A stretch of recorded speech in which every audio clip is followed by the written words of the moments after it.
વિદ્યાર્થી મિત્રો, આજે આપણે આ લેક્ચરમાં એક નવા શબ્દથી વાકેફ થઈશું, જેનું નામ છે વિદ્યુત ઋણતા. ઇંગ્લિશમાં કહીશું એને ઇલેક્ટ્રોનેગેટિવિટી, એટલે કે EN. શોર્ટમાં આપણે એને EN વડે દર્શાવી દઈશું. તો ચલો, વિદ્યુત ઋણતા છે શું? તો ધ્યાન આપજો, આ એક જોર છે, પરમાણુનું એક જોર છે, એક તાકાત છે સહસંયોજક બંધમાંના ઇલેક્ટ્રોન ખેંચવાની. તો આ એક તાકાત દર્શાવે છે, એક જોર દર્શાવે છે.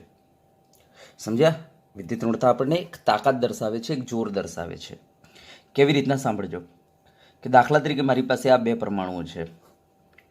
અત્યારે આ બે પરમાણુ જે છે સહસંયોજક બંધથી બંધાયેલા છે એવું માનીને ચાલો.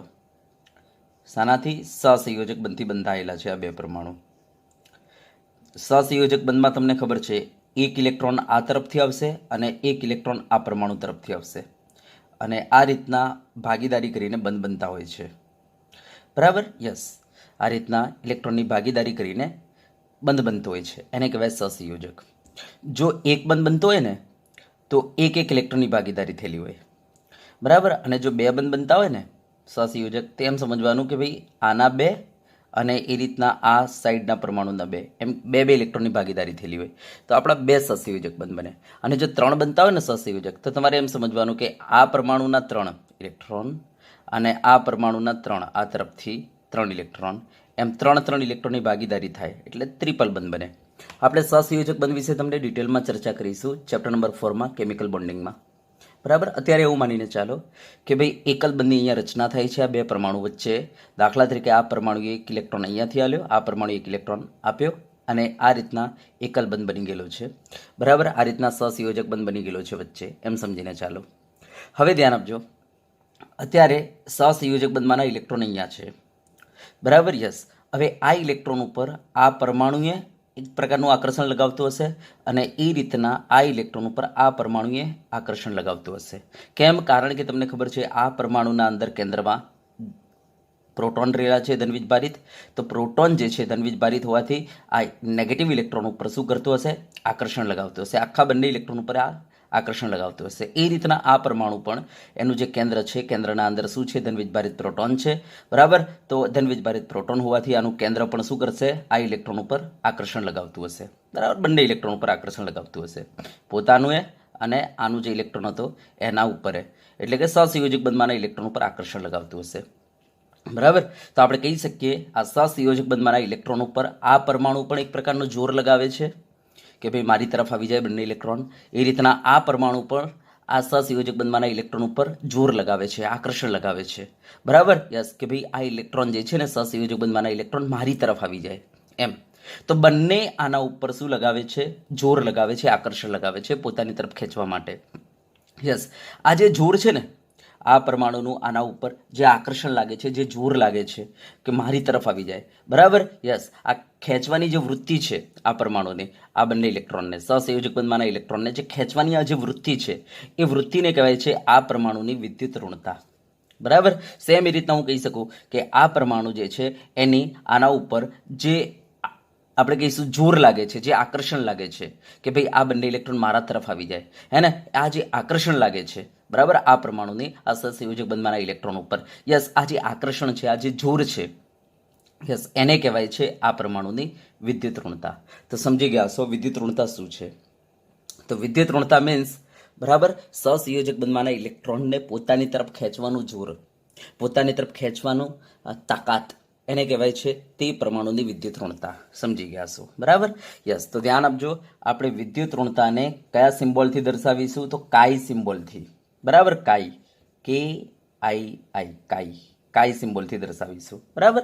અને વિદ્યુત ઋણતા શું છે મેં તમને કહી દીધું કે વિદ્યુત ઋણતા એટલે સહસંયોજક બંધમાંના ઇલેક્ટ્રોન ઉપર, સહસંયોજક બંધમાંના ઇલેક્ટ્રોન ઉપર પરમાણુનું જે આકર્ષણ લાગે છે એ આકર્ષણને કહેવાય છે તે પરમાણુની વિદ્યુત ઋણતા. તો અહીંયા લખું છું, વિદ્યુત ઋણતા એટલે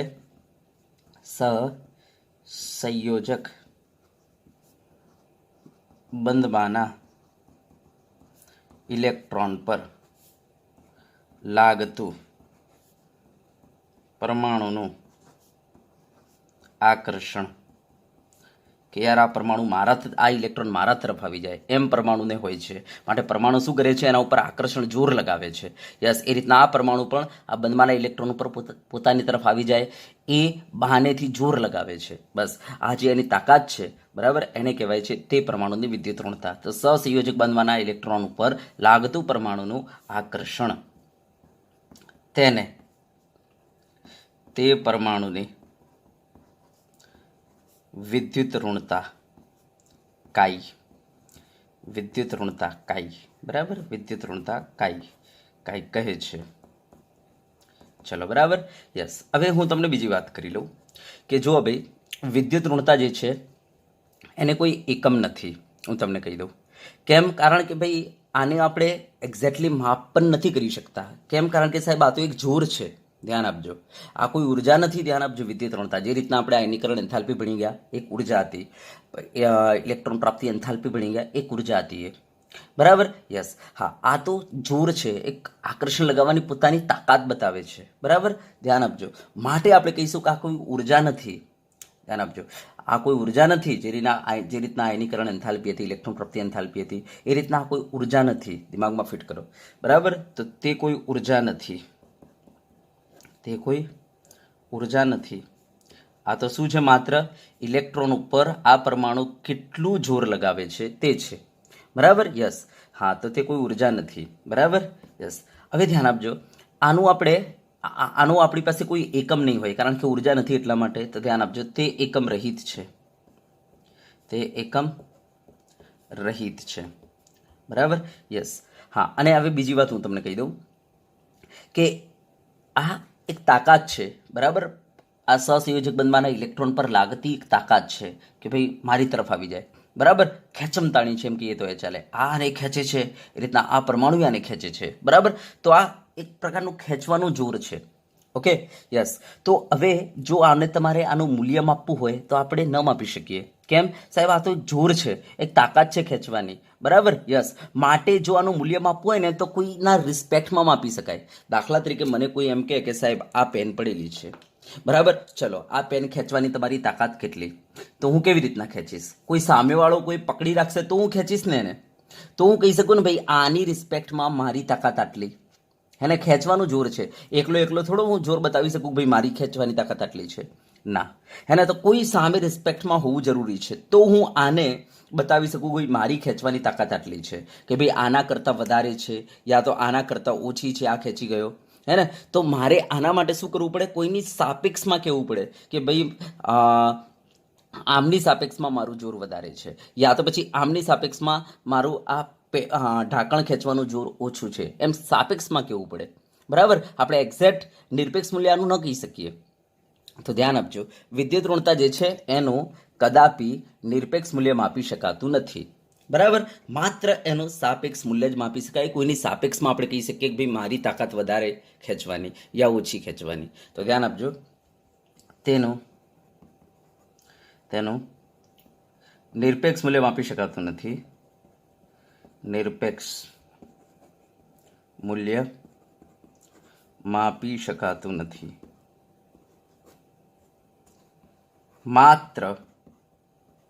માત્ર કોઈ એકને પ્રમાણિત લઈ, કોઈ એકને પ્રમાણિત લઈ, બરાબર, તેની સાપેક્ષે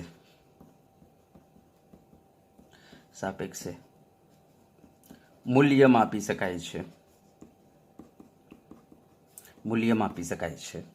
બરાબર, જેને કહેવાય સાપેક્ષ મૂલ્ય. તો આપણે કહી શકીએ કે માત્ર આનું કયું મૂલ્ય માપી શકાય છે? સાપેક્ષ મૂલ્ય. જો હું તમને એક એક્ઝામ્પલ આપું કે મારી પાસે ABCDEF એમ કરીને આ 6 બંદાઓ છે એમ સમજો. હવે કોઈ કહે છે કે સાહેબ આ બધાની તાકાત માપજો, બરાબર. સહસંયોજક બંધમાંના ઇલેક્ટ્રોન ખેંચવાની તાકાત માપો આ બધાની. તો હું કેવી રીતના માપીશ? હા, તો જો આના માટે હું શું કરીશ? કોઈ એકને, સપોઝ મેં એને, બરાબર, પ્રમાણિત લઈ લીધો, બરાબર. હા, હવે હું શું કરીશ? ધ્યાન આપજો, બીને એ સાથે જોડીશ. બીને કોની સાથે જોડીશ? એ સાથે જોડીશ અને ચેક કરીશ કે આ સહસંયોજક બંધમાંના ઇલેક્ટ્રોન કોણ ખેંચી જાય છે. દાખલા તરીકે મને ખબર પડી કે ભાઈ બી ખેંચી ગયો સહસંયોજક બંધમાંના ઇલેક્ટ્રોન, તો હું કહી દઈશ કે ભાઈ બીનું જોર વધારે છે કોના કરતાં, એ કરતા. તો દાખલા તરીકે હું એને 10 સ્વીકારી લઉં તો બોલો બી મારો કેટલો આવશે, 11 આવશે. દાખલા તરીકે મેં સી ને જોઈન્ટ કર્યો કોની સાથે, એ સાથે. ધ્યાન આપજો. બરાબર, મેં ચેક કર્યું કોણ ઇલેક્ટ્રોન ખેંચી ગયો. દાખલા તરીકે મને ખબર પડી કે ઇલેક્ટ્રોન જે છે ને સી જે છે ને જબરજસ્ત ખેંચી ગયો, સહસંયોજક બંધમાંના ઇલેક્ટ્રોન જબરજસ્ત ખેંચી ગયો. આ બી તો ખેંચી ગયો તો ખાલી, જ્યારે સી તો જબરજસ્ત મૂવ કરી ગયો ઇલેક્ટ્રોનને પોતાની તરફ. તો આપણે કહી દઈશું કે ભાઈ સીની ઇલેક્ટ્રોન ખેંચવાની તાકાત એ કરતાં બહુ જ વધારે હશે. તો આપણે એને નામ આપી દીધું ભાઈ 12 નંબર. બરાબર હે ને. તો 10 કરતાં વધારે હશે. હા, પણ જબરજસ્ત ખેંચી ગયો છે માટે મારે એને 12 કહેવું પડશે, કારણ કે 11 વાળો ખાલી ખેંચી ગયો હતો, જ્યારે 12 વાળો આ સી તો જબરજસ્ત ખેંચી ગયો છે માટે મારે એને 12 કહેવું પડશે. હવે મેં શું કર્યું, એ સાથે જોડી દીધો ડીને, અને મેં ચેક કર્યું સહસંયોજક બંધમાંના ઇલેક્ટ્રોન એ ખેંચી ગયો. કોણ ખેંચી ગયો, એ. અને મતલબ ડીનું જોર ઓછું છે એ કરતાં. તો પછી મેં એને નંબર આપી દીધું ભાઈ, એ 10 હતા તેના માટે મેં નંબર આપી દીધો 9. હવે મેં છે ને એ સાથે ઈને જોઈન્ટ કર્યો. હા, તો સહસંયોજક બંધમાંના ઇલેક્ટ્રોન જે હતા એ જબરજસ્ત ખેંચી ગયો, એ જબરજસ્ત ખેંચી ગયો. ધ્યાન આપજો ને, એ જબરજસ્ત ખેંચી ગયો. તો હવે હું કહીશ એની ઇલેક્ટ્રોન ખેંચવાની તાકાત જે છે ને એ કરતાં બહુ જ ઓછી છે, બહુ જ ઓછી છે માટે એ 10 છે. તો અહીંયા મારે કહેવું પડશે 8. બરાબર, મારે કહેવું પડશે 8. હવે ધ્યાન આપજો, મેં એ સાથે એફને જોડ્યું. ધ્યાન આપજો, તો ઇલેક્ટ્રોન એફ ખેંચી ગયો, પણ કેટલો ખતરનાક એફ ખેંચી ગયો, બહુ જ વધારે એફ ખેંચી ગયો, બધા ઇલેક્ટ્રોન પોતાની તરફ લઈ ગયો એફ. તો આપણે કહીશું એફની તાકાત બહુ જ વધારે હશે. તો ધ્યાન આપજો, એની 10 છે તો બીની ખાલી બી ખેંચી ગયો તો મેં 11 કહ્યું. સી જબરજસ્ત ખેંચી ગયો તો માટે મારે એને 12 કહેવું પડ્યું હતું. અને એફ તો જબરજસ્ત પોતાની તરફ ખેંચી ગયો, તો મારે એને શું કહેવું પડશે, 13 કહેવું પડશે, હે ને. હા, તો જુઓ હવે ધ્યાન આપજો, હું તમને એમ કહી દઉં કે ભાઈ બી અને સી, જો આ બંનેને તમે જોડ્યા છે જ નહીં. મેં આ બધા વેલ્યુ કોની સાપેક્ષે માપી લીધા, એની સાપેક્ષે. હવે બી અને સીને તમે જોડ્યા જ નથી. હા, છતાં પણ જો મને કોઈક એમ કહી દે સાહેબ હવે બી અને સીને જો જોડવામાં આવે તો ઇલેક્ટ્રોન કોણ ખેંચી જાય, તો હું સીધો જવાબ આપીશ, સી ખેંચી જશે. કેમ? કારણ કે સાહેબ એની સાપેક્ષે સી બહુ જ વધારે ખેંચી ગયો હતો, જ્યારે એની સાપેક્ષે બી ખેંચી ગયો હતો પણ એટલું બધું વધારે નહીં. તો હવે જો બી અને સી લડે તો કોણ જીતશે, તો ઓબ્વિયસલી સી જીતશે. સિમ્પલ. જો બી અને સી વચ્ચે તો મેં અહીંયા યુદ્ધ કર્યું જ નથી, બી અને સી વચ્ચે તો મેં માપી જ નથી, છતાંય હું કહી શકું છું આ શ્રેણીના આધાર પરથી. તો આ રીતના મેં એની રિસ્પેક્ટમાં દરેકની ઇલેક્ટ્રોન ખેંચવાની તાકાત માપી લીધી, જેના કારણે એક સિરીઝ બની ગઈ. કેવી સિરીઝ બની ગઈ, તો સૌથી ઓછું ઈ, એનાથી વધારે ડી ઇલેક્ટ્રોન ખેંચવામાં, એનાથી વધારે એ, એનાથી વધારે બી, એનાથી વધારે સી અને એનાથી વધારે એફ. જો એક સિરીઝ બની ગઈ ને. યસ. તો જો મેં એકને પ્રમાણિત લઈને, બરાબર, એની સાપેક્ષે બાકીના બધા પરમાણુઓ, બાકીના બધા જે પરમાણુ હતા એમનો ઇલેક્ટ્રોન ખેંચવાની તાકાત માપી લીધી, એના પરથી મારી એક સિરીઝ તૈયાર થઈ ગઈ, હે ને. તો આ રીતના આપણે સાપેક્ષ મૂલ્ય માપીશું. બરાબર, વિદ્યુત ઋણતાનું આપણે નિરપેક્ષ મૂલ્ય માપી શકતા નથી. તો આ રીતના આપણે કોઈ એકને પ્રમાણિત લઈને એની સાપેક્ષે બાકીના તત્વોના મૂલ્યો માપી લઈશું. હા, અત્યારે મેં એને પ્રમાણિત લીધો હતો અને 10 લીધો હતો. ચલો, કદાચ મેં એને પ્રમાણિત તો લીધો પણ 10ની જગ્યાએ 20 લીધો હતો, તો 20 લીધો હતો. બીનો જવાબ મારો કેટલો આવતો ખબર છે, 21. સીનો જવાબ 22. ડીનો જવાબ મારો આવતો કેટલો ખબર છે, મેં આ 20 લીધો હતો 19. ઈ આવતો મારો 18. એફ આવતો મારો સીધો 23. તો કહેવાનો મતલબ એ છે કે તમે એને મૂલ્ય તમારી રીતના ગમે તે સ્વીકારી શકો. હા, પણ તમારો વિદ્યુત ઋણતાનો તફાવત તો સરખો જ આવશે. જો તમે 10 સ્વીકાર્યો ને ત્યારે બી અને સી 11 અને 12 આવ્યા ને, તો વિદ્યુત ઋણતાનો તફાવત કેટલો આવે, બી અને સીના વચ્ચે 12 - 11 કરો એટલે 1. જો તમે એને 20 સ્વીકાર્યો હોત, બરાબર, એને 20 સ્વીકાર્યો હોત તો બી અને સીના મૂલ્ય કેટલા આવતા, બીનું મૂલ્ય આવતું તમારું 21 અને સીનું મૂલ્ય આવતું 22. તો બોલો વિદ્યુત ઋણતાનો તફાવત એક જ આવતો. એનો મતલબ કે કોઈ ફરક ના પડે, તમે એને 10 લો, એને 20 લો, બરાબર, પણ તમારી સિરીઝ જે બનવાની છે એ જ બને. બરાબર, માટે આપણે એને જે છે અહીંયા 10 તરીકે સ્વીકારેલો છે. કદાચ મેં એને 0 તરીકે સ્વીકાર્યો હોત તો બી આવતો મારો 1, સી આવતો 2, ડી આવતો મારો -1, ઈ આવતો મારો -2 અને એફ આવતો મારો 3. બરાબર. તો આ રીતના આપણા મૂલ્યો તો ભલે આપણને ચેન્જ મળતા પણ સિરીઝ તો એ જ મળતી.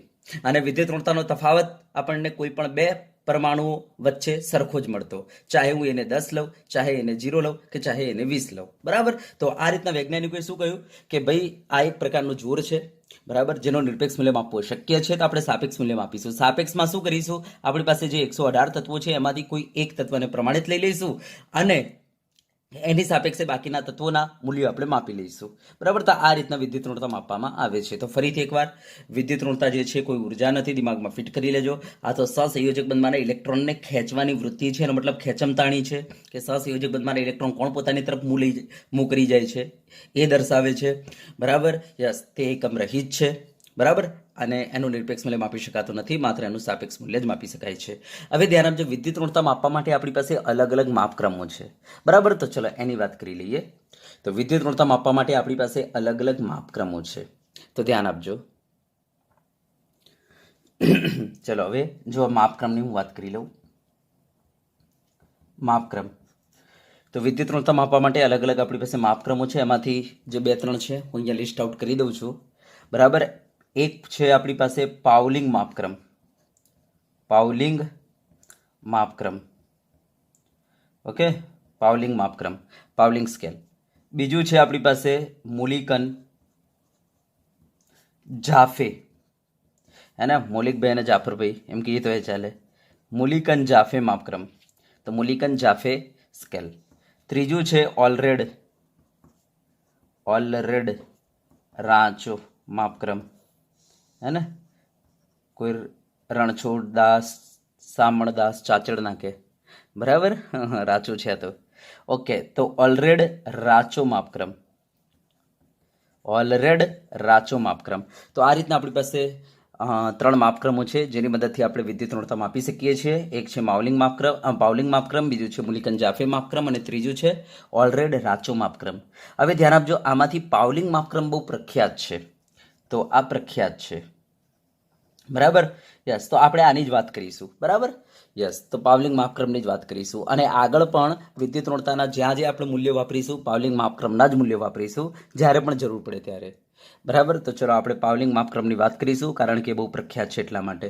હવે ધ્યાન આપજો, પાવલિંગ માપક્રમ મુજબ હું તમને કહી દઉં કે દાખલા તરીકે મારી પાસે આ 2 પરમાણુઓ છે જે બંધથી જોડાયેલા છે.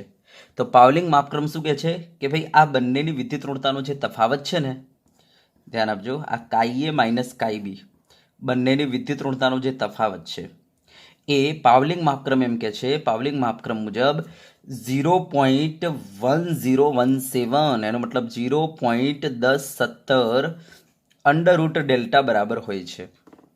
પાવલિંગ માપક્રમ શું કહે છે કે 2 બંધથી જોડાયેલા પરમાણુઓ જે હોય એમની વિદ્યુત ઋણતાનો તફાવત 0.1017 અંડરરૂટ ડેલ્ટા હોય છે. હા, હવે અહીંયા ડેલ્ટા શું છે તો ધ્યાન આપજો, ડેલ્ટા તમારે લેબમાં જઈને શોધવાનું છે.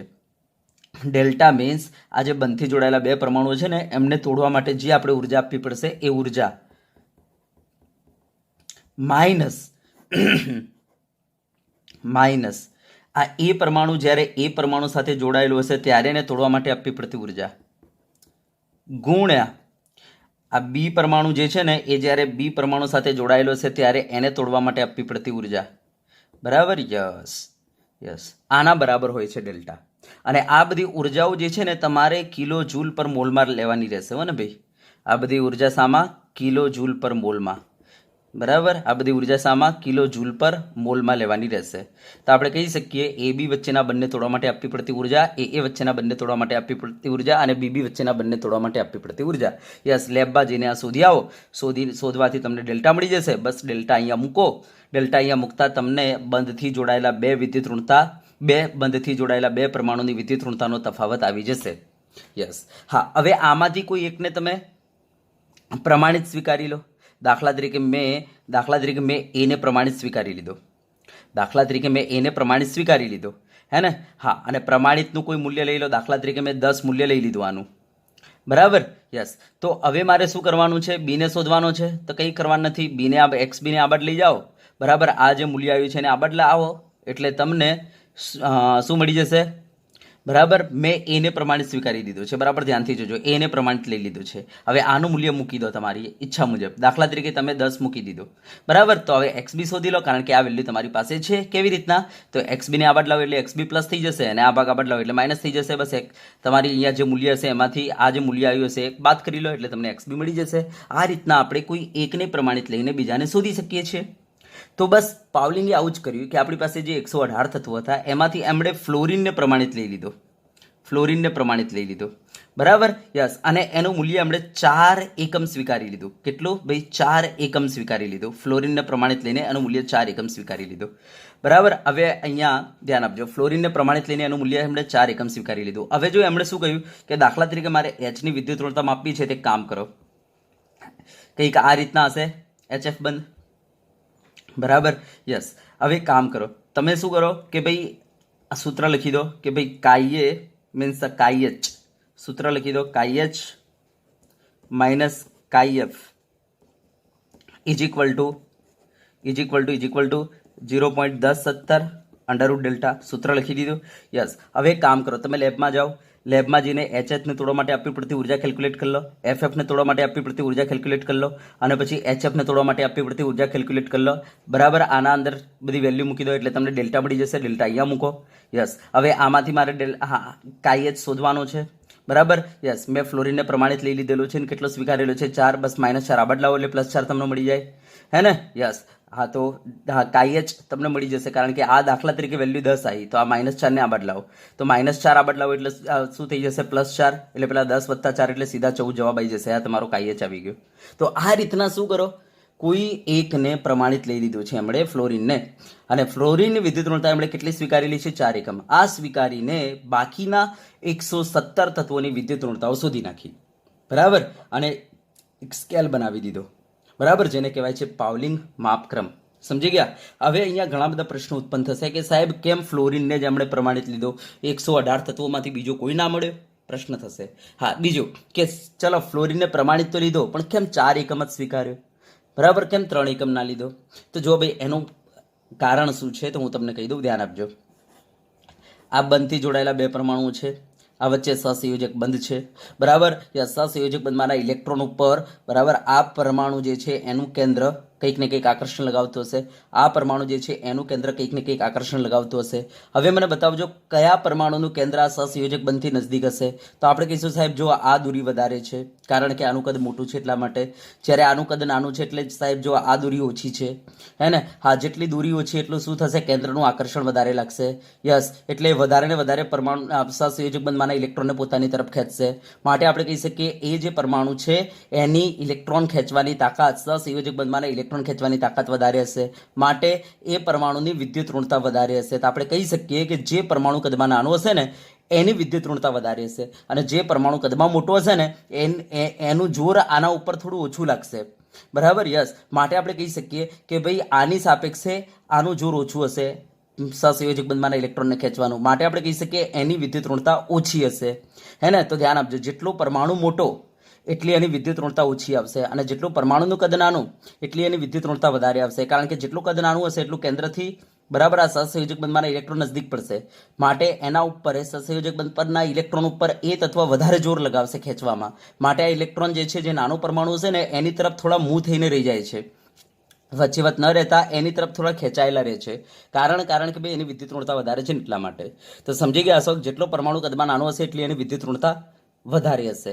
તો હવે તમને ખબર છે કે આવર્તના અંદર ડાબેથી જમણે જતા શું થાય છે? કદમાં ઘટાડો. માટે આપણે કહીશું વિદ્યુત ઋણતા વધારે આવર્તમાં. જેમ જેમ તમે ડાબેથી જમણે જશો એમ વિદ્યુત ઋણતા વધશે. અને સમૂહમાં તમે ઉપરથી નીચે આવશો તો કદમાં શું થાય છે? વધારો. માટે આપણે કહી શકીએ એમની વિદ્યુત ઋણતા ઘટશે. તો ધ્યાન આપજો, જેટલો પરમાણુ કદમાં નાનો હશે એટલી એની વિદ્યુત ઋણતા વધારે હશે. તો હવે તમને ખબર છે કે આપણા આખા આવર્ત કોષ્ટકમાં આપણે કહી શકીએ છીએ, હાઇડ્રોજન હિલિયમને છોડીને વાત કરીએ તો આપણે કહી શકીએ છીએ કે ફ્લોરિનનું કદ સૌથી નાનું છે. માટે એમણે ફ્લોરિનની વિદ્યુત ઋણતા સ્વીકારી. કેમ? કારણ કે ફ્લોરિનને પ્રમાણિત એટલા માટે લઈ લીધો કારણ કે ફ્લોરિનનું કદ નાનું હતું, જેના કારણે એની વિદ્યુત ઋણતા સૌથી વધારે આવવાની છે. તો એમણે એવું વિચાર્યું કે જેની વિદ્યુત ઋણતા સૌથી વધારે આવવાની છે, લાવો ને એને જ પ્રમાણિત લઈ લઈએ, જેના કારણે બાકીના બધા મૂલ્યો એના નીચે જ આવે. બરાબર, યસ. તો આ કારણસર એમણે ફ્લોરિનને સ્વીકાર્યો. હવે ફ્લોરિનનો કેમ 4 જ સ્વીકાર્યો? તો ભાઈ એમણે 3 સ્વીકારીને ચેક કર્યો હતો. ફ્લોરિનને 3 સ્વીકારીને બાકીના બધા તત્વોની એમણે વિદ્યુત ઋણતાઓ કાઢી હતી. પણ તો આમાં શું થયું, કેટલાક તત્વોની વિદ્યુત ઋણતા ઋણ આવતી હતી, જેમ કે સીજીએમની આપણે વાત કરીએ તો સીજીએમની વિદ્યુત ઋણતા જો ફ્લોરિનને આપણે 3 એકમ લઈ લઈએ ને તો -0.7 આવે છે. હવે આપણે વિચાર્યું કે યાર માઇનસ ફિગર વિદ્યાર્થીઓ કાંઈ યાદ રાખશે? બરાબર, એવું આપણે કંઈક કરીએ કે બધી વિદ્યુત ઋણતાઓ પ્લસમાં જ આવે કે જેના કારણે વિદ્યાર્થીઓને પરેશાની ના આવે. તો એમણે અહીંયા 3 જગ્યાએ 4 કર્યો. જો 4 કર્યો ને તો 1 એકમ આગળ ગયો, જેના કારણે સીજીએમની વિદ્યુત ઋણતા જે -0.7 હતી એ હવે બદલાઈને શું થઈ ગઈ? +0.7 થઈ ગઈ. યસ, તે એમણે એટલા માટે કે બધાની વિદ્યુત ઋણતા જે છે ધન આવે ને એટલા માટે ફ્લોરિનને 3 એકમ યા 2 એકમ યા 1 એકમ ન સ્વીકારતા એમણે 4 એકમ સ્વીકાર્યું. તો આ રીતના એમણે ફ્લોરિનની વિદ્યુત ઋણતા 4 એકમ સ્વીકારીને બાકીના બધા તત્વોની વિદ્યુત ઋણતા એમણે શોધી નાખી. ચલો, ક્લિયર? યસ. તો ધ્યાન આપજો, ફ્લોરિન એકલાને આપણે ન સ્વીકારી શકીએ. તમારી ઈચ્છા, તમે ગમે તેને સ્વીકારી શકો છો, બરાબર, પ્રમાણિત તરીકે, અને ગમે જેટલું મૂલ્ય સ્વીકારી શકો છો. પણ આ પાવલિંગે સરળતા માટે એમણે ફ્લોરિનને જ સ્વીકાર્યો હતો અને એ પણ 4 એકમ સ્વીકાર્યો હતો. એટલે તમને કદાચ એક્ઝામમાં પૂછે કે માત્ર ફ્લોરિનને જ આપણે પ્રમાણિત લઈ શકીએ? ના ભાઈ ના, ગમે તેને પ્રમાણિત લઈ શકીએ. લિથિયમને પણ પ્રમાણિત લઈ શકાય. બરાબર, સમજી ગયા? ઓકે. તો કહેવાનો મતલબ કે તમે પ્રમાણિત ગમે તેને લઈ શકો. બરાબર, ઓકે. તો પ્રમાણિત એમણે પાવલિંગે ફ્લોરિનને લીધો અને એ પણ કેટલું મૂલ્ય રાખ્યું એમણે? 4 એકમ, અને બાકીના તત્વોની વિદ્યુત ઋણતાઓ એમણે શોધી નાખી. બરાબર, આને કહેવાય છે પાવલિંગ માપક્રમ. તો ચલો વિદ્યુત ઋણતાઓના મૂલ્યો હું લખાવી દઉં. બરાબર, તો ધ્યાન આપો. તો અહીંયા આપણે લખીએ પાવલિંગ માપક્રમના અંદર, બરાબર, પાવલિંગ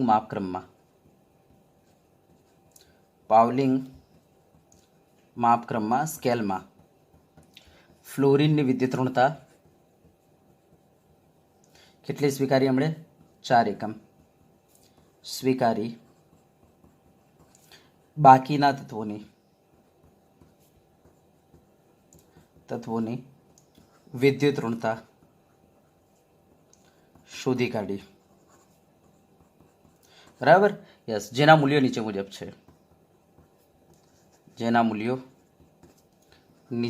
છે. તો અહીંયા તમારે કેટલાક મૂલ્યો યાદ રાખી લેવાના છે એકોર્ડિંગ ટુ પાવલિંગ માપક્રમ મુજબ. તો ધ્યાન આપજો, આ લિથિયમ છે આપણી પાસે, આ બેરિલિયમ છે, આ બોરોન છે, આ કાર્બન છે, આ નાઇટ્રોજન છે, ઓક્સિજન છે, આ ફ્લોરિન છે, આ ક્લોરિન છે, આ બ્રોમિન છે, આ આયોડિન છે, ઓક્સિજન સલ્ફર છે, નાઇટ્રોજન ફોસ્ફરસ છે, કાર્બન સિલિકોન છે, બરાબર, અને એક હાઇડ્રોજન. તો આટલા તત્વોની આપણે યાદ કરી લઈએ વિદ્યુત ઋણતાઓ. બરાબર, અને એક સીજીએમની યાદ કરી લઈએ. સૌથી નીચે અહીંયા સીજીએમ આવશે. બરાબર, એ પણ યાદ કરી લઈએ. તો ચલો હવે ધ્યાન આપજો, એમણે ફ્લોરિનની વિદ્યુત ઋણતા 4 એકમ સ્વીકારી લીધી. તો ઓક્સિજનની કાઢીને તો જવાબ આવ્યો 3.5 એકમ. નાઇટ્રોજનની કાઢીને તો જવાબ આવ્યો 3.0 એકમ. કાર્બનની કાઢીને તો જવાબ આવ્યો 2.5 એકમ. બરાબર, બોરોનની કાઢીને તો જવાબ આવ્યો 2.0 એકમ. બેરિલિયમની કાઢીને તો જવાબ આવ્યો 1.5 એકમ. લિથિયમની કાઢીને તો જવાબ આવ્યો 1.0 એકમ. બરાબર, યસ. તો તમે જોઈ શકો છો 0.5નો ઘટાડો આવે છે, હે ને? યસ. ક્લોરિનની હવે આપણે કાઢીને તો આ વિદ્યુત ઋણતા ફ્લોરિનની 4 હતી, તો ક્લોરિનની આવી 3.0 એકમ. બ્રોમિનની કાઢીને તો 2.8 એકમ આવી. પછી આયોડિનની કાઢીને તો જવાબ આવ્યો 2.5 એકમ. બરાબર, યસ. હા, હવે તમારે એક સૂત્ર યાદ રાખવાનું છે અહીંયા, CSI. બરાબર, યસ. આ ત્રણે સરખા છે ને 2.5 છે, એનો મતલબ કાર્બન, સલ્ફર અને આયોડિન સરખા છે. તો કાર્બન 2.5 થઈ ગયો, યસ. આયોડિન 2.5 થઈ ગયો, તો સલ્ફરે આપણે શું યાદ રાખીશું? 2.5. બરાબર, તો એક તો આ વસ્તુ તમારે યાદ રાખવાની છે. બરાબર, હા. બીજી વસ્તુ તમારે પીએચ યાદ રાખવાનું છે. પીએચ એટલે હેન્ડીકેપ, પીએચ. બરાબર ને? Yes, physical handicap. Yes, pH. અને આ પીએચની 2.1 યાદ રાખવાની છે. એનો મતલબ કે સાહેબ ફોસ્ફરસની 2.1 છે અને હાઇડ્રોજનની 2.1 છે. બોલો, વેલ્યુ યાદ થઈ જાય બધી? યસ. અને સિલિકોન જો આ 2.1 હોય તો સિલિકોન એના કરતાં ઓછું હોય 1.8. કારણ ધ્યાન આપજો, કારણ કે મેં તમને હમણાં હાલ જ કહ્યું એ પ્રમાણે કોઈ પણ આવર્તમાં તમે ડાબેથી જમણે જાઓ ને તો શું થાય છે? વિદ્યુત ઋણતા વધે છે. કેમ? કારણ કે પેલું કદ ઘટે છે ને એટલા માટે તો વિદ્યુત ઋણતા વધે છે. જુઓ, માટે અહીંયા સિલિકોનની 1.8 હશે અને ફોસ્ફરસની એના કરતાં વધારે હશે, હે ને? માટે સિલિકોન લખીએ તો ફોસ્ફરસ કરતાં ઓછો લખવાનો 1.8. તો જુઓ, ધીરે ધીરે તમે આગે જાઓ ડાબેથી જમણે તો જુઓ વિદ્યુત ઋણતા શું થાય છે? વધે છે. અને કોઈ પણ સમૂહમાં ઉપરથી નીચે આવો તો શું થશે ખબર છે? કારણ કે કદમાં વધારો એટલે વિદ્યુત ઋણતામાં ઘટાડો. તો જુઓ, વિદ્યુત ઋણતા ઘટે છે, હે ને? હા, તો હવે આમાં સીજીએમ છે, તો સીજીએમની વિદ્યુત ઋણતા સૌથી ઓછી છે, કારણ કે તમને ખબર છે આવર્ત કોષ્ટકમાં સૌથી મોટો સીજીએમ છે, અને સીજીએમની વિદ્યુત ઋણતા કાઢી તો 0.7 આવી. હવે એક વસ્તુ સાંભળી લેજો, હું પાવલિંગ માપક્રમમાં અહીંયા મેં ફ્લોરિનની વિદ્યુત ઋણતા 4 સ્વીકારી, પણ જો હું લિથિયમની વિદ્યુત ઋણતા 1 સ્વીકાર્યું ને અને બાકીના તત્વોની વિદ્યુત ઋણતા કાઢું ને તો આ જ આવશે જવાબો. બરાબર, યસ. હું બોરોનની વિદ્યુત ઋણતા 2 સ્વીકારીને બાકીના બોરોનની સાપેક્ષે બાકીના બધા તત્વોની વિદ્યુત ઋણતા કાઢીશ ને તો આ જ જવાબ આવશે, કોઈ ફરક નહીં પડે. બરાબર, આ વસ્તુ ધ્યાન આપજો.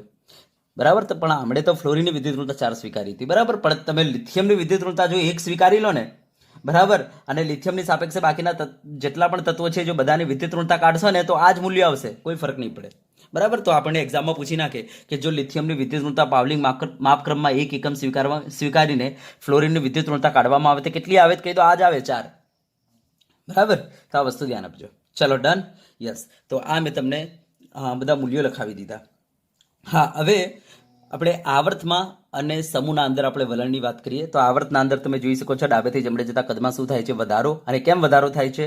તો આપણે કહી દઈશું કે ભાઈ કદમાં ઘટાડો થાય છે એટલા માટે. અને કોઈ પણ સમૂહમાં ઉપરથી નીચે આવતા કેમ વિદ્યુત ઋણતામાં ઘટાડો થાય છે? કહી દો, કારણ કે કદમાં શું થાય છે? ભાઈ વધારો થાય છે એટલા માટે. બરાબર, તો ચલો વલણ લખી દઈએ. તો ચલો પહેલા આવર્તમાં અહીંયા લખાવી દઉં. તો લખો, ડાબેથી જમણે જતા, કોઈ પણ આવર્તમાં હો ને ભાઈ, ડાબેથી જમણે જતા વિદ્યુત ઋણતામાં બરાબર વધારો થાય છે. ચલો, કારણ કે બોલો શું લખી દઉં? કારણ કે કદમાં શું થાય છે? કદમાં ઘટાડો થાય છે. બરાબર, માટે બોલો વિદ્યુત ઋણતામાં વધારો થશે, કારણ કે જેટલું કદ ઘટશે એટલું કેન્દ્ર એ પરમાણુનું કેન્દ્ર અને સહસંયોજક બંધમાંના ઇલેક્ટ્રોન વચ્ચે અંતર ઓછું થઈ જશે, જેના કારણે આકર્ષણ વધારે લાગશે, જેના કારણે એને ખેંચવાની વૃત્તિ વધી જશે. ચલો, હવે આપણે તમને બતાવીએ સમૂહમાં. બરાબર, સમૂહમાં તો ધ્યાન આપજો, કોઈ પણ સમૂહમાં તમે ઉપરથી નીચે આવશો ને, ઉપરથી નીચે આવતા બોલો વિદ્યુત ઋણતા શું થશે? વિદ્યુત ઋણતામાં જોઈ લેજો, ઉપરથી નીચે આવતા વિદ્યુત ઋણતામાં ઘટાડો થાય છે. ચલો, કારણ આપી દો. કારણ કે કોઈ પણ સમૂહમાં ઉપરથી નીચે આવતા કોઈ પણ સમૂહમાં ઉપરથી નીચે આવતા બોલો કદમાં શું થાય છે? કદમાં વધારો થાય છે. અને કદ વધશે તો શું પ્રોબ્લેમ થવાનો છે? તો સહસંયોજક બંધથી એમના કેન્દ્રનું અંતર વધી જશે, જેના કારણે આકર્ષણ ઘટશે, જેના કારણે ઇલેક્ટ્રોન ખેંચવાની વૃત્તિ ઘટી જશે. બરાબર, તો ઉપરથી નીચે આવતા કદમાં વધારો થાય છે માટે. ચલો, ક્લિયર થઈ ગયું. તો આવર્ત અને સમૂહમાં મેં તમને વલણ બતાવી દીધું. ચલો, ઓકે. તો અહીંયા વિદ્યુત ઋણતા આપણી પૂરી થાય છે. હવે હું કેટલીક વધારાની માહિતી આપી દઉં જે એનસીઆરટીમાં નથી. કે વિદ્યુત ઋણતા જે છે ને, મેં આ જે બતાવી છે તમને મૂલ્યો, હા, આ જે છે કોઈ તત્વની ફિક્સ નથી હોતી. દાખલા તરીકે આપણે કહીએ કે ભાઈ ફ્લોરિનની વિદ્યુત ઋણતા 4 છે, હે ને? તો ઘણા કેસના અંદર તમે ફ્લોરિનને જોશો ને તો એના પર ઘણા બધા પરિબળો અસર કરે છે. બરાબર, એ પરિબળોના કારણે આ વિદ્યુત ઋણતા જે છે 4 ન રહેતા થોડી એના અંદર વધઘટ આવી જાય છે. બરાબર, તો ધ્યાન આપજો, કોઈ પણ તત્વની વિદ્યુત ઋણતાનું મૂલ્ય ફિક્સ નથી હોતું, એના પર ઘણા બધા પરિબળો અસર કરે છે. તો ચલો આપણે એ તમને નોંધ કરીને બતાવી દઈએ કે કયા પરિબળો અસર કરે છે. બરાબર, વિદ્યુત ઋણતા પર, વિદ્યુત ઋણતાના મૂલ્ય પર. તો ચલો બતાવીએ તમને. તો ચલો નોંધ આપણી. બરાબર, આ એક્સ્ટ્રા મુદ્દો છે. બરાબર, તો ધ્યાન આપજો. પરિબળો બરાબર કે જે વિદ્યુત ઋણતા પર અસર કરે છે. તો પહેલું પરિબળ છે સંકરણ. દાખલા તરીકે મારી પાસે એક કાર્બન છે જેનું સંકરણ sp3 છે, મારી પાસે એક કાર્બન છે જેનું સંકરણ sp2 છે, મારી પાસે એક કાર્બન છે જેનું સંકરણ sp છે. હવે મને કોઈ એમ કે સાહેબ આ બધા કાર્બનની વિદ્યુત ઋણતા કેટલી આવશે? 2.5 આવશે? બધાની સેમ હશે? તો આપણે કહીશું ના ભાઈ ના. ધ્યાન આપજો, sp સંકરણ જે હશે ને, sp સંકરણ ધરાવતો જે કાર્બન, એની વિદ્યુત ઋણતા સહેજ વધુ હશે. બરાબર, યસ. કોના કરતા? sp2 સંકરણ ધરાવતા કાર્બન કરતા. અને આની વિદ્યુત ઋણતા સહેજ વધુ હશે કોના કરતા? sp3 સંકરણ ધરાવતા કાર્બન કરતા. તો આપણે જ્યારે વિદ્યુત ઋણતાઓ કાઢીશું ને તો આપણને ખબર પડશે sp3 વાળો જે પરમાણુ હશે એની વિદ્યુત ઋણતા સૌથી ઓછી હશે. એના કરતાં વધારે વિદ્યુત ઋણતા sp2 સંકરણ ધરાવતા પરમાણુની હશે અને એના કરતાં વધારે વિદ્યુત ઋણતા sp સંકરણ ધરાવતા પરમાણુની હશે. તો છે તો સેમ જ કાર્બન કાર્બન કાર્બન, છતાંય તમે જોઈ શકો છો આના ઉપર સંકરણની અસર થાય છે. તો આ ધ્યાન આપજો, વિદ્યુત ઋણતાનું મૂલ્ય કોઈનું ફિક્સ હોતું નથી. આપણે કહી દઈશું કે ભાઈ sp3 સંકરણ ધરાવતા પરમાણુ કરતાં sp2 સંકરણ ધરાવતા પરમાણુની વિદ્યુત ઋણતા વધારે અને એના કરતાં sp સંકરણ ધરાવતા પરમાણુની વિદ્યુત ઋણતા ઓર વધારે. તો એક તો સંકરણ એના પર અસર કરે છે. બીજું ઓક્સિડેશન અવસ્થા. ઓક્સિડેશન અવસ્થા, બરાબર, જેને આપણે કહીશું સંયોજકતા, ઓક્સિડેશન અવસ્થા. તો ધ્યાન આપજો, મારી પાસે આ એક કોઈ પરમાણુ છે, સપોઝ m+4 ઓક્સિડેશન અવસ્થા ધરાવે છે. મારી પાસે આ કોઈ પરમાણુ છે, સપોઝ m+3 ઓક્સિડેશન અવસ્થા ધરાવે છે. આવું ધારીને ચાલો, બરાબર. કોઈ પરમાણુ છે, બંને સેમ જ છે, એમ જ છે, યસ. પણ આના પર ચાર્જ +4 છે, આના પર ચાર્જ +3 છે. હવે તમને કોઈ પૂછે કે બોલો આમાં કોની વિદ્યુત ઋણતા વધારે, તો કહી દો આ +4 વાળાની. કેમ? કારણ કે સાહેબ આ જે છે ને કોઈને 4 ઇલેક્ટ્રોન આપીને બનેલો છે, જ્યારે આ જે છે ને કોઈને 3 ઇલેક્ટ્રોન આપીને બનેલો છે. તો આ કોઈને 4 ઇલેક્ટ્રોન આને આપી દીધા છે, 4 ઇલેક્ટ્રોન ગુમાવી દીધા છે, જેના કારણે આ બહુ જ ભિખારી છે.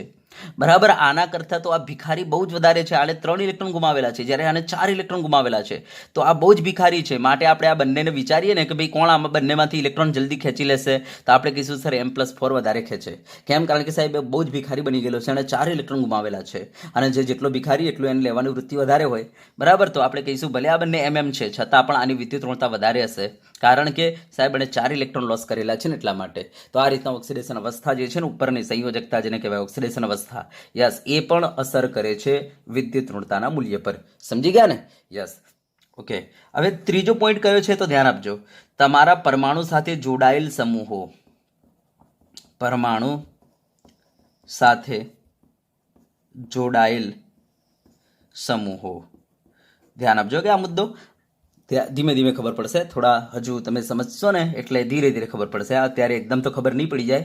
ધ્યાન આપજો કે દાખલા તરીકે મારી પાસે આ કાર્બન છે, એની સાથે અત્યારે હાઇડ્રોજન જોડાયેલો છે, હાઇડ્રોજન જોડાયેલો છે, હાઇડ્રોજન જોડાયેલો છે અને અહીંયા આયોડિન જોડાયેલો છે. Okay, done, yes. દાખલા તરીકે મારી પાસે આ એક કાર્બન છે જેની સાથે ફ્લોરિન જોડાયેલો છે, ફ્લોરિન જોડાયેલો છે, ફ્લોરિન જોડાયેલો છે અને મારી પાસે અહીંયા આયોડિન જોડાયેલો છે. હવે તમને કોઈ પૂછે કે આ બંને કાર્બનની વિદ્યુત ઋણતા સરખી હશે 2.5, તો આપણે કહીશું ધ્યાન આપો, આપણે કહીશું કે અહીંયા શું છે ભાઈ, કાર્બન અને હાઇડ્રોજન એની વચ્ચે અહીંયા બંધ છે, હે ને? યસ. તો 2 ઇલેક્ટ્રોન અહીંયા પડેલા છે, ધ્યાન આપજો. યસ, તો આ 2 ઇલેક્ટ્રોન ઉપર હાઇડ્રોજને આકર્ષણ લગાવે છે અને કાર્બને. હવે આપણને ખબર છે હાઇડ્રોજન કરતાં કાર્બનની વિદ્યુત ઋણતા વધારે, કારણ કે હાઇડ્રોજનની 2.1 હતી, કાર્બનની 2.5 હતી. તો કાર્બન શું કરશે, આ જે બંધના ઇલેક્ટ્રોન છે એને પોતાની તરફ ખેંચીને રાખશે થોડું વધારે, જેના કારણે આ પોતાની તરફ ખેંચશે, જેના કારણે આ માઇનસ ડેલ્ટા હશે. અને પેલો હાઇડ્રોજન જે છે, ધ્યાન આપજો, આ ઇલેક્ટ્રોન આ બાજુ ખેંચી ગયા, જેના કારણે હાઇડ્રોજન ઉપર ચાર્જ જે ઇલેક્ટ્રોનની જે ઘનતા હતી એ થોડી ઘટી ગઈ ને ઘનતા ક્યાં વધી ગઈ? કાર્બન તરફ. કારણ કે ભાઈ આ ઇલેક્ટ્રોન વચ્ચે વચ્ચે ન રહેતા થોડા કાર્બન તરફ મૂવ થઈ ગયેલા છે. માટે હું કાર્બન ઉપર માઇનસ ડેલ્ટા લખીશ અને હાઇડ્રોજન ઉપર પ્લસ ડેલ્ટા લખીશ. ડેલ્ટાનો મતલબ એના પર અંશતઃ ઋણ વીજભાર આવી ગયો, કારણ કે પેલો વચ્ચે વચ્ચે જો ઇલેક્ટ્રોન હોત ને તો હું કોઈના ઉપર પ્લસ માઇનસ લખતો જ નહીં. પણ આ ઇલેક્ટ્રોન થોડા મૂવ થઈ ગયેલા છે કોના તરફ? કાર્બન તરફ. કેમ? કારણ કે કાર્બનની વિદ્યુત ઋણતા હાઇડ્રોજન કરતાં વધારે છે, જેના કારણે આપણે કાર્બન ઉપર લખીશું ભાઈ અંશતઃ ઋણ અને હાઇડ્રોજન ઉપર અંશતઃ ધન, કારણ કે ઇલેક્ટ્રોન થોડા કાર્બન તરફ મૂવ થઈ ગયેલા છે. સેમ અહીંયા કાર્બન અને હાઇડ્રોજનમાં શું બનશે? હાઇડ્રોજનની વિદ્યુત ઋણતા ઓછી છે માટે પ્લસ ડેલ્ટા અને કાર્બનની વધારે છે માટે માઇનસ ડેલ્ટા. તો કેમ? કારણ કે આ ઇલેક્ટ્રોન થોડા કાર્બન તરફ મૂવ થઈ ગયેલા છે. એ રીતના આ હાઇડ્રોજન અને કાર્બનમાં પણ આ ઇલેક્ટ્રોન થોડા કાર્બન તરફ મૂવ થઈ ગયેલા છે, જેના કારણે માઇનસ ડેલ્ટા અને હાઇડ્રોજન ઉપર પ્લસ ડેલ્ટા. હા, હવે કાર્બન અને આયોડિનના અંદર કાર્બનની વિદ્યુત ઋણતા 2.5 અને આયોડિનની વિદ્યુત ઋણતા 2.5. એનો મતલબ કે અહીંયા તો ઇલેક્ટ્રોન બંનેની વચ્ચે છે, જેના કારણે કોઈ વીજભાર આવશે નહીં બંને ઉપર, હે ને? તો અહીંયા તમે જોઈ શકો છો કાર્બન ઉપર જે છે નેગેટિવ નેગેટિવ નેગેટિવ, એનો મતલબ કે અહીંયા બહુ જ વધારે ઇલેક્ટ્રોન ક્લાઉડ ભેગો થયો છે. અહીંયાથી ઇલેક્ટ્રોન આવ્યા, અહીંયાથી ઇલેક્ટ્રોન આવ્યા, અહીંયાથી ઇલેક્ટ્રોન આવ્યા, જેના કારણે અહીંયા ઇલેક્ટ્રોન બહુ ભેગા થયા છે, જેના કારણે હવે આને કોઈની પાસેથી ઇલેક્ટ્રોન લેવાની એટલી ખાસ જરૂર નથી. માટે આપણે જો કહીએ ને કે ભાઈ આમની વિદ્યુત ઋણતા કેવી, બરાબર, તો તમે કહેશો કે સાહેબ હવે આ ઇલેક્ટ્રોન નહીં લે. કેમ નહીં લે? કારણ કે ઓલરેડી એની પાસે બહુ ઇલેક્ટ્રોન ભેગા થઈ ગયેલા છે, તાની ઇલેક્ટ્રોન લેવાની વૃત્તિ, ઇલેક્ટ્રોન ખેંચવાની વૃત્તિ હવે ઓછી થઈ જશે, માટે આની વિદ્યુત ઋણતા ઓછી હશે. જ્યારે આ કાર્બનની જો વિચારો, આ કાર્બન અને ફ્લોરિનના અંદર આપણે કહીશું ફ્લોરિન જે છે ઇલેક્ટ્રોન ખેંચી જશે, કારણ કે ફ્લોરિનની વિદ્યુત ઋણતા વધારે છે કોના કરતાં? ભાઈ કાર્બન કરતા. કેમ વધારે છે ફ્લોરિનની વિદ્યુત ઋણતા? કારણ કે ફ્લોરિનની વિદ્યુત ઋણતા આપણે કહી હતું ભાઈ 4 છે અને કાર્બનની કેટલી છે? 2.5 છે. તો આપણે કહી શકીએ ફ્લોરિનની વિદ્યુત ઋણતા વધારે છે, માટે બંધના ઇલેક્ટ્રોન જે છે વચ્ચે વચ્ચે ન રહેતા કોની તરફ થોડા ખેંચાયેલા રહેશે? ફ્લોરિન તરફ, જેના કારણે ફ્લોરિન માઇનસ ડેલ્ટા હશે અને કાર્બન અહીંયા ભિખારી હશે પ્લસ ડેલ્ટા, કારણ કે આ ઇલેક્ટ્રોન ક્યાં ખેંચી ગયા? ફ્લોરિન તરફ. યસ, એ રીતના કાર્બન અને ફ્લોરિનમાં ઇલેક્ટ્રોન ફ્લોરિન તરફ ખેંચી ગયા, જેના કારણે કાર્બન ઉપર પોઝિટિવ ચાર્જ ડેવલપ થયો. બરાબર? યસ, એ રીતના ફ્લોરિન અને કાર્બનમાં ઇલેક્ટ્રોન કોની તરફ ખેંચી ગયા? કાર્બન તરફ, જેના કારણે કાર્બન ઉપર પોઝિટિવ ચાર્જ અને ફ્લોરિન પર નેગેટિવ ચાર્જ. હવે કાર્બન અને આયોડિનમાં બંનેની વિદ્યુત ઋણતા સેમ છે એટલે કોઈ ફરક ના પડે. તો તમે જોઈ શકો છો આના અંદર કાર્બન ઉપર જબરજસ્ત ઇલેક્ટ્રોનની ઉણપ આવેલી છે, જ્યારે અહીંયા કાર્બન ઉપર ઇલેક્ટ્રોન ખૂબ જ વધારે છે. તો આપણે કહીશું કે આ ઓલરેડી ઇલેક્ટ્રોન વધારે છે, માટે હવે આની ઇલેક્ટ્રોન લેવાની ટેન્ડન્સી એકદમ ઓછી હશે. જ્યારે આ કાર્બન આ ભિખારી થઈ ગયેલો છે, આની પાસે ઇલેક્ટ્રોન બિચારા પાસે રહ્યા જ નથી, જેના કારણે આની ઇલેક્ટ્રોન લેવાની ટેન્ડન્સી વધારે હશે. માટે આપણે કહી શકીએ આ કાર્બનની વિદ્યુત ઋણતા વધારે અને આ કાર્બનની વિદ્યુત ઋણતા ઓછી. તો જુઓ, તમે જોઈ શકો છો પરમાણુ તો કાર્બન જ છે, છતાં એની સાથે જોડાયેલા સમૂહો જે છે એની સાથે જોડાયેલા સમૂહ એમની વિદ્યુત ઋણતામાં થોડો બદલાવ લાવે છે. સમજી ગયા? યસ, તો અહીંયા બહુ જ વધારે ધનવીજ બાર છે, એનો મતલબ કે અહીંયા ઇલેક્ટ્રોનની ઉણપ બહુ જ વધારે હોવાને કારણે આમની ઇલેક્ટ્રોન લેવાની ટેન્ડન્સી વધારે હશે. તો આ રીતના આપણે કહી શકીએ પરમાણુ સાથે જોડાયેલા સમૂહો પણ વિદ્યુત ઋણતા પર અસર કરતા હોય છે. ચલો, ક્લિયર છે આ? યસ. હવે બીજી વાત હું તમને કહી દઉં કે આ વિદ્યુત ઋણતાની ઉપયોગિતા શું છે. તો આ પણ આપણે નોંધમાં નાખી દઈએ. બરાબર? ઉપયોગિતા શું છે તો ધ્યાન આપજો. આની ઉપયોગિતા છે બંધની ધ્રુવ્યતા નક્કી કરી શકાય. બંધની ધ્રુવ્યતા નક્કી કરી શકાય. હવે કેવી રીતના? તો બરાબર ધ્યાનથી જોજો કેવી રીતના. દાખલા તરીકે હું તમને એક એક્ઝામ્પલ આપી દઉં કે ભાઈ મારી પાસે Cl વચ્ચે એક બંધ છે. બરાબર? યસ. અને મારી પાસે એક બંધ છે HF વચ્ચે, એક છે HCl વચ્ચે, એક છે HBr વચ્ચે અને એક છે HI વચ્ચે. હવે તમને કોઈ પૂછવામાં આવે કે આમાંથી કયો બંધ ધ્રુવીય હશે અને કયો બંધ અધ્રુવીય હશે, ચલો તમારે કાઢવાનું છે. તો જો હું તમને શીખવાડું કેવી રીતના નીકળે. તો ચલો પહેલાં એક કામ કરો, ક્લોરીનની વિદ્યુત ઋણતા લખો. તો પાવલિંગ માપક્રમ મુજબ કેટલી હતી ક્લોરીનની વિદ્યુત ઋણતા? 3.0 હતી. આની વિદ્યુત ઋણતા લખો. તો પાવલિંગ માપક્રમ મુજબ બોલો આની વિદ્યુત ઋણતા કેટલી હતી? 3.0. યસ. હવે આ બંને પરમાણુ, આ જે બંધથી જોડાયેલા જે બંને પરમાણુ છે ને, એમની વિદ્યુત ઋણતાનો તફાવત કાઢો. તો જો આપણે તફાવત કાઢીએ 3 - 3 એટલે શું થઈ જાય? 0 થઈ જાય. એનો મતલબ વિદ્યુત ઋણતાનો તફાવત શું આવ્યો અહીંયા? તો બોલો તફાવત શું આવ્યો અહીંયા? Cl બોલો કેટલો આવ્યો તફાવત? વિદ્યુત ઋણતાનો 0 0 આવ્યો. હા, તો જ્યાં તમારા બંધથી જોડાયેલા બે પરમાણુની વિદ્યુત ઋણતાનો તફાવત 0 હોય ને, તો એવા બંધને કહી દો અધ્રુવીય. એનો મતલબ કે સાહેબ અહીંયા જે વચ્ચે ઇલેક્ટ્રોન હશે, આ ઇલેક્ટ્રોન ઉપર આ જેટલી તાકાત લગાવે છે એટલી જ તાકાત આ લગાવતો હશે, કારણ કે બંનેની વિદ્યુત ઋણતા સરખી છે, જેના કારણે ઇલેક્ટ્રોન ના આ બાજુ મૂવ થાય ના આ બાજુ મૂવ થાય. એનો મતલબ ઇલેક્ટ્રોન આના અંદર સમમિતીય રીતે આ રીતના ફેલાયેલા હશે. ઇલેક્ટ્રોન ના આબાજ ગયેલા હશે ના આબાજ ગયેલા હશે, આમ સમમિતિ રીતે ફેલાયેલા હશે. ઇલેક્ટ્રોન સમમિતિ રીતે ફેલાયેલા હશે. એનો મતલબ કોઈના ઉપર કોઈ ચાર્જ આવે નહીં. એનો મતલબ આ બંધ કેવો છે? આ બંધ એકદમ ધ્રુવીય છે. અહીંયા ઇલેક્ટ્રોન જે છે ને સમમિતિ રીતે ફેલાયેલા હશે. બરાબર? એનો મતલબ આ બંધ અધ્રુવીય છે. સમજી ગયા? જ્યારે આપણે HF ની વાત કરીએ તો જો ભાઈ H નું મૂલ્ય છે આપણને ખબર છે 2.1. જ્યારે ફ્લોરિનની વિદ્યુત ઋણતાનો તફાવત કેટલો છે? તો 4. તો 4 - 2.1 કરો તમને ખબર પડી જશે અહીંયા વિદ્યુત ઋણતાનો તફાવત કેટલો આવશે? તો 1.9 આવશે. બરાબર? યસ. જ્યારે HCl ના કેસમાં શું હશે? ધ્યાન આપજો. હાઇડ્રોજનની વિદ્યુત ઋણતા 2.1, Cl ની વિદ્યુત ઋણતા 3 છે. તો 3 - 2.1 કરશો તો વિદ્યુત ઋણતાનો તફાવત આવશે 0.9. સેમ એ રીતના અહીંયા ધ્યાન આપજો. H હાઇડ્રોજનની વિદ્યુત ઋણતા 2.1, બ્રોમિન એની વિદ્યુત ઋણતા 2.8.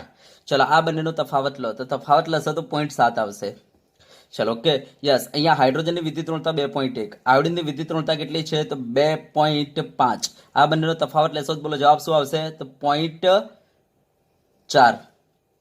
ચલો બરાબર. તો જો આ ન HF વચ્ચેના બંધ, ન HCl વચ્ચેનો બંધ, કે ન HBr વચ્ચેનો બંધ, કે ન HI વચ્ચેનો બંધ, બરાબર, માં વિદ્યુત ઋણતાનો તફાવત 0 મળે છે. ધ્યાન આપજો. જો આ બધામાં તમને કોઈના અંદર પણ 0 મળતો નથી. બધામાં વિદ્યુત ઋણતાનો તફાવત તમને કંઈક ને કંઈક મળી રહેલો છે, 0 નથી. માટે આપણે કહી દઈશું કે ભાઈ આ બધા બંધ, HF વચ્ચેનો બંધ, HCl વચ્ચેનો બંધ, HBr વચ્ચેનો બંધ, HI વચ્ચેનો બંધ, આ બધા બંધ કેવા છે?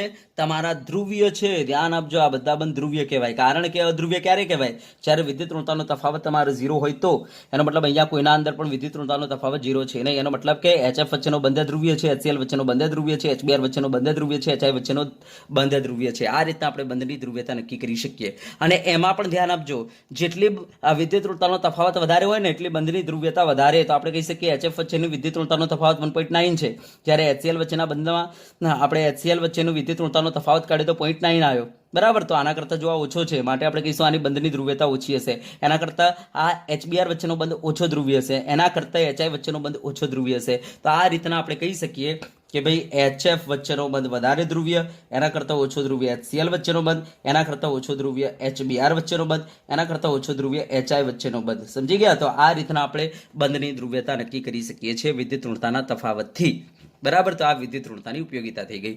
હવે એક વસ્તુ હું તમને કહી દઉં કે જો કોઈ બંધમાં, ધ્યાન આપજો, કોઈ બંધથી જોડાયેલા બે પરમાણુઓ વચ્ચે વિદ્યુત ઋણતાનો તફાવત જો 1.9 હોય ને, તો આપણે એ બંધને એવું કહીશું કે ભાઈ એ બંધમાં 50% આયનીય લક્ષણ છે અને 50% સહસંયોજક લક્ષણ છે.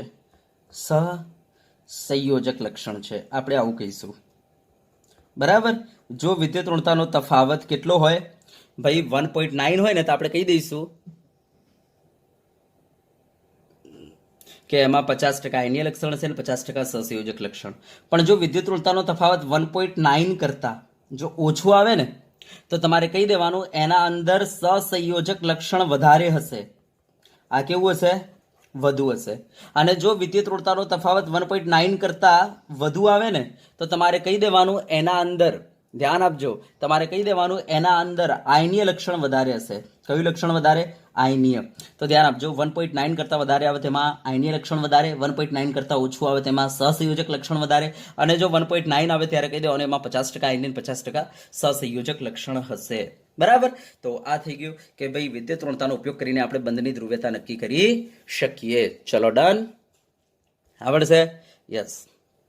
ચલો એક બીજી વસ્તુ હું તમને કહી દઉં, જે મૂલિકન જાફે માપક્રમ અને ઓલરેડ રાચો માપક્રમ મેં તમને બતાવ્યું ને, યસ, એના કેવા સૂત્રો છે એની વાત કરી લઉં. જે રીતના પાવલિંગ માપક્રમમાં મેં તમને સૂત્ર આપ્યું, બરાબર, એ રીતના મૂલિકન જાફે માપક્રમ અને ઓલરેડ રાચો માપક્રમના હું તમને સૂત્રો આપી દઉં, બરાબર. તો આ એક્સ્ટ્રા પોઈન્ટ છે, તો આ સૂત્રો તમે નોંધીને મૂકી દેજો નીટ અને જેઈ માટે, બરાબર. તો ચલો આપણે એ સૂત્રો જોઈ લઈએ, ઓલરેડ રાચો માપક્રમ મુજબ અને મૂલિકન માપક્રમ મુજબ, બરાબર. ચલો